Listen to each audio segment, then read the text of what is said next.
안녕하십니까. 혼란한 정치 시사 얘기를 술술 풀어보는 송목근의 혼술 1월 7일 목요일 오후에 인사드립니다. 추미애 사표 미스터리, 제가 오늘 아침 조간 딱 볼 시간 그리고 어제 오후에 전해드렸는데, 자, 12월 16일 청와대에서는 도대체 무슨 일이 있었을까? 추미애 장관이 윤석열 검찰총장의 정직 2개월 이것을 재가를 받으러 청와대에 들어갔죠. 청와대에 들어갔다가 나온 직후에 청와대 국민소통수석 정만호 수석이 재가를 했다. 그 말과 함께 추미애 장관이 사의를 표명을 했다.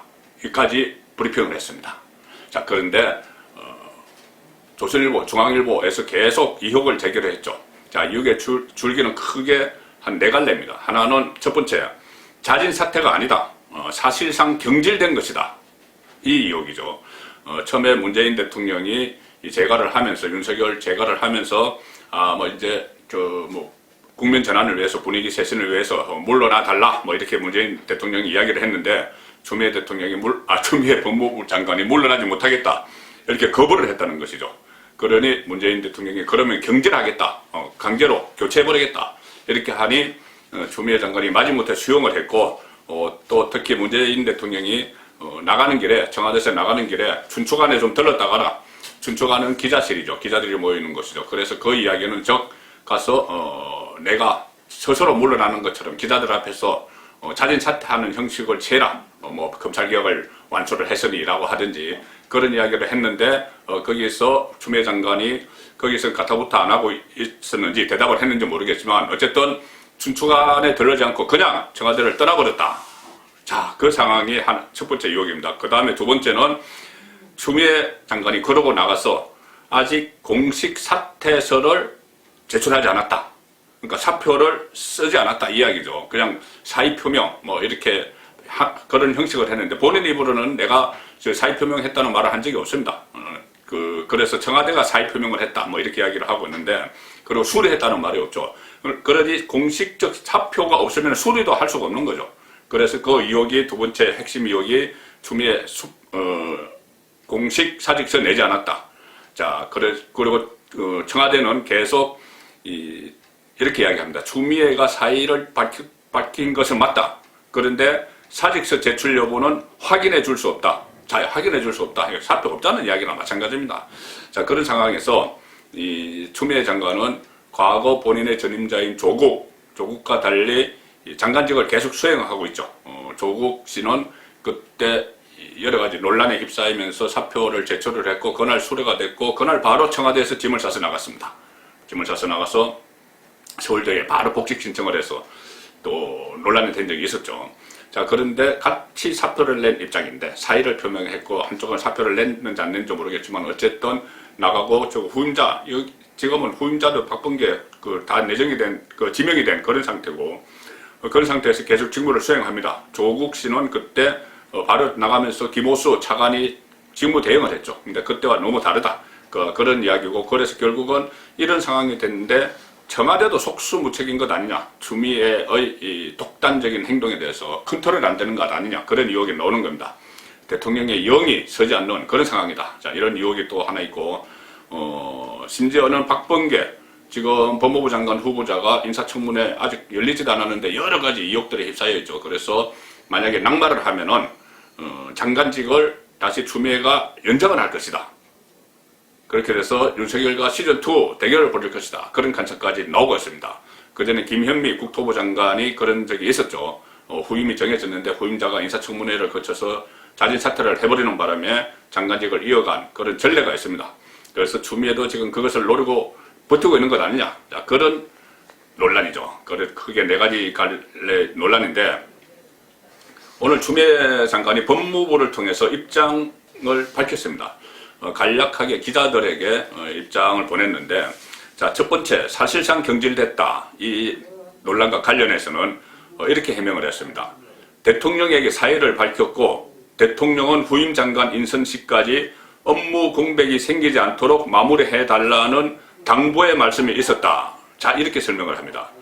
자, 물론 나중에 이렇게 자진 사퇴하라, 못하겠다, 그럼 경질하겠다, 그거 알았다, 이렇게 하면은 그 다음에 대통령이 문재인이 이야기했겠죠. 그것을 지금 이야기하는 겁니다. 그 전 단계 설명을 하지 않고 있는 것이죠. 대통령에게 사의를 밝혔고 대통령은 뭐 마무리해달라는 당부의 말씀이 있었다. 이것은 그 마지막 단계입니다. 그 전 단계, 그러니까 문재인 대통령 입에서 자진 사퇴 이야기까지 나왔느냐? 그러니까 자진 사퇴하라 이 이야기가 나왔느냐? 그래서 내가 추미애가 못하겠다 이렇게 하니 그럼 경질하겠다. 그럼 마지못해 수용을 했다. 이 과정에 대한 설명은 없는 것이죠. 그리고 춘추관에 들렀다가라고 했는데 그냥 청와대에서 빠져나와 버렸다. 자, 이 보도 내용에 대해서도 구체적인 언급이 없습니다. 사실상 이 부분은 인정을 했다고 봐야 되는 것이죠. 거기에 대해서 반론이 없기 때문에. 자, 그 상황이고 두 번째, 추미애 장관 사의 표명을 한 이후에 지금 20일이 넘도록 12월 16일 일이니까 20일이 넘도록 사표 수리가 되지 않는 점, 이것을 두고 아예 사표가 없는 것 아니냐, 사표가 있어야지 수리를 하지, 사표를 제출하지 않는 것 아니냐, 이 논란에 대해서도 여기 입장을 밝혔는데 이렇게 밝혔습니다. 후임 장관 인선까지 업무를 수행해 달라는 문재인 대통령의 뜻을 따르는 것뿐이다. 자, 이것은 상당히 원론적이고 막연한 이야기죠. 왜 장관직을 수행하느냐, 이 부분에 대해서 이야기를 하는 것 같은데, 자, 여기서 핵심은 사표를 냈느냐 안 냈느냐, 문서로 해서 사인을 해서 사직서를 냈느냐 안 냈느냐, 그 부분인데 안 된 것 같아. 그래서 사표를 수리를 못하는 것 같아. 이 부분인데 추미애 장관은 어물쩍 넘어가고 있습니다. 문 대통령의 뜻을, 업무를 수행해달라는 문 대통령의 뜻을 따르는 것뿐이다. 자, 이렇게 이야기를 했습니다. 그리고 마지막으로 사실관계를 왜곡하는 추측성 보도를 자제해 주기 바란다. 이렇게 덧붙였는데 이 추측성 보도인지는 모르겠지만 어쨌든 이 보도에 대해서 조선일보와 중앙일보의 보도에 대한 해명으로는 상당히 미흡한 내용이고, 또 특히나 오히려 제가 볼 때는 보도의 큰 줄기를 인정한 것이 아니냐, 오히려 보도의 큰 줄기를 인정을 했다. 그래서 이 문재인 대통령에게 일종의 항명을 한 것, 스스로 물러나라고 했는데 못하겠다고 한 것, 또는 그 사표 제출하지 않은 것, 이 핵심 포인트 두 가지는 오히려 오늘 여기에서 빠졌기 때문에 그것은 인정한 것 아니냐. 자, 그렇게 해석이 가능한 부분입니다. 그리고 이 상황에서 오늘 페이스북에 추미애 장관이 글을 하나 올렸는데 이 글도 상당히 의미심장합니다. 제가 어제 조간딱풀에서 소개해드린 한겨레 신문과의 인터뷰, 지금 후임 곧 물러날 장관이 인터뷰까지 한 면에 했죠. 한겨레 신문과의 인터뷰 그 기사를 같이 공유를 하면서 페이스북에 글을 올렸는데, 자, 이렇게 씁니다. 기울어진 운동장에서 추미애의 생각은 이렇다. 그리고 인터뷰 기사를 공유를 했는데, 인터뷰 기사 중에서 서울 동부구치소 집단 감염 사태, 코로나 집단 감염 사태, 그 부분도 인터뷰 안에는 들어있었는데 그 부분은 다 뺐습니다. 추미애 책임론 이런 거 있었지만 그 부분은 다 빼고 검찰 관련 내용만 다시 옮겨서 실었습니다. 페이스북에. 그런데 그 내용이 온통 자화자찬이고, 특히 본인이 1년 동안 검찰 개혁을 하느라고 가전애를 다 써서 성과를 거뒀다. 자, 그런 이야기들을 주로 실었습니다. 형사사법 정의를 구현해야 하는 종국적 책임을 지닌 장관으로서 사문화된 검찰청법 8조 수사지휘조항을 살려내 가동함으로써, 윤석열에 대한 수사지휘, 이것을 가동함으로써, 헌정사상 두 번째죠. 문민통제의 선례를 보였다. 문민통제의 선례를 보였다. 문민이 이 검찰을 통제하는 선례를 보였다. 법무부와 검찰의 관계가 어떠해야 하는지 본래적 모습을 보인 원년으로 기억되지 않을까 하는 의미를 부여하고 싶다. 본인이 상당한 업적을 1년 동안 쌓았다는 겁니다. 그 다음에 윤석열 검찰총장에 대해서도 이야기합니다. 법원에서 직무배제 효력이 정지됐죠.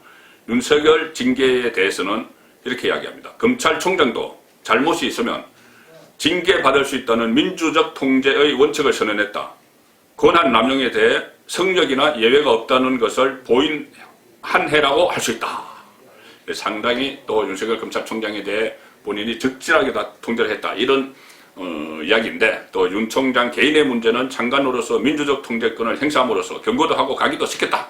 자, 이렇게 본인의 실적, 1년 동안 법무부 장관으로 있으면서 했던 일들을 쭉 나열을 하고 있습니다. 이것은 결국 뭐냐? 이 페이스북 글은 저는 문재인에게 보내는 메시지다.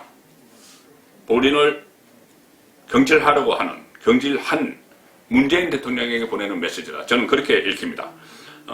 올 한해 추미애 장관 본인이 올 한해 검찰 개혁을 하려고 또 윤석열 축소를 하려고 그렇게 애를 썼는데 왜 나를 경질을 하느냐, 이 메시지죠. 이 메시지고 특히 이런 것이 지금 언론에 흘러나간 것이 또 의심을 하고 있을지도 모릅니다. 이것은 정권의 언론 플레이 아니냐, 본인을 코너로 몰아넣기 위한 언론 플레이 아니냐, 자, 그런 생각까지 하기 때문에 오늘 SNS에 글을 올려서 본인이 검찰개혁, 윤석열 축소를 위해서 얼마나 노력했는지를 구구절절히 적은 것이다. 자, 그렇게 보입니다. 그래서 결국은 이것은 문재인 대통령에 대한 추미애의 반란이고 항변이죠. 그렇기 때문에 과연 이것이 오늘 이 글로 끝날 것이냐, 아니면은 추미애의 반란 2탄, 3탄이 또 기다리고 있을 것이냐, 이 부분도 정가의 관전 포인트가 되고 있습니다. 송국근의 혼술이었습니다.